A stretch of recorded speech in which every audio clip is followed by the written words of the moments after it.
শৈশব ও শিক্ষা। জাতির জনক শেখ মুজিবুর রহমান 1920 সালের 17 মার্চ গোপালগঞ্জের টুঙ্গিপাড়ায় জন্মগ্রহণ করেন। শৈশব থেকেই তিনি সাহসী ও দৃঢ়চেতা ছিলেন। তিনি প্রথমে গোপালগঞ্জ মিশন স্কুল এবং পরে কলকাতার ইসলামিয়া কলেজে পড়াশোনা করেন। ছাত্রজীবনেই তিনি রাজনীতিতে সক্রিয় হন। 1940-এর দশকে পাকিস্তান আন্দোলনে তার সক্রিয় ভূমিকা ছিল। পরে তিনি আওয়ামী মুসলিম লীগে যোগ দিয়ে জনগণের প্রিয় নেতায় পরিণত হন। 1948 সালে উর্দুকে রাষ্ট্রভাষা করার ঘোষণার বিরুদ্ধে তিনি বাংলা ভাষার পক্ষে জোরালো আন্দোলন গড়ে তোলেন। এই আন্দোলন তাকে বাঙালির কাছে আরও জনপ্রিয় করে তোলে। 1970 সালের সাধারণ নির্বাচনে তার দল আওয়ামী লীগ নিরঙ্কুশ সংখ্যাগরিষ্ঠতা অর্জন করে, কিন্তু পাকিস্তানি শাসক গোষ্ঠী ক্ষমতা হস্তান্তরে বাধা দেয়। 1971 সালের 7 মার্চ রেসকোর্স ময়দানে তিনি তার ঐতিহাসিক ভাষণ দেন, যেখানে তিনি বলেছিলেন, এবারের সংগ্রাম আমাদের মুক্তির সংগ্রাম, এবারের সংগ্রাম স্বাধীনতার সংগ্রাম। এই ভাষণ স্বাধীনতার যুদ্ধের চূড়ান্ত প্রস্তুতি শুরু করে। স্বাধীনতা ও বঙ্গবন্ধু।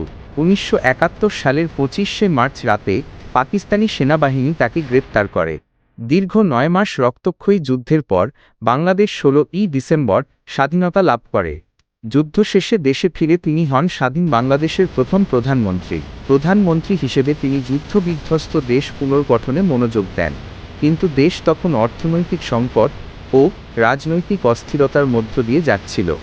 1975 সালের 15 আগস্ট কিছু বিপথগামী সেনা সদস্যের হাতে তার ধানমন্ডির বাসভবনে সপরিবারে নৃশংসভাবে তিনি নিহত হন। 1975 সালের 15 আগস্ট বঙ্গবন্ধু শেখ মুজিবুর রহমানের হত্যাকাণ্ডের পর শেখ হাসিনা রাজনৈতিক সংকটের মুখোমুখি হন।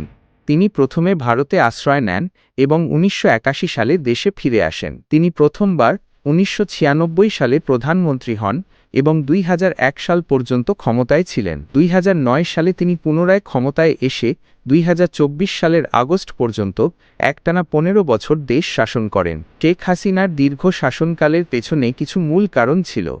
সাফল্য: তার শাসনামলে অবকাঠামোগত উন্নয়ন, অর্থনৈতিক প্রবৃদ্ধি এবং দারিদ্র্য হ্রাসের জন্য তার সরকার প্রশংসিত হয়েছিল। সমালোচকদের দাবি ছিল, বিরোধী দলের দমন, সংবাদ মাধ্যম ও বিচার ব্যবস্থার ওপর নিয়ন্ত্রণ এবং দুর্বল গণতান্ত্রিক প্রক্রিয়ার কারণে তিনি একনায়কতান্ত্রিক শাসন কায়েম করেছিলেন। 2024 সালের জুলাই মাসে সরকারি চাকরিতে কোটা ব্যবস্থার বিরুদ্ধে ছাত্র জনতার ব্যাপক বিক্ষোভ শুরু হয়।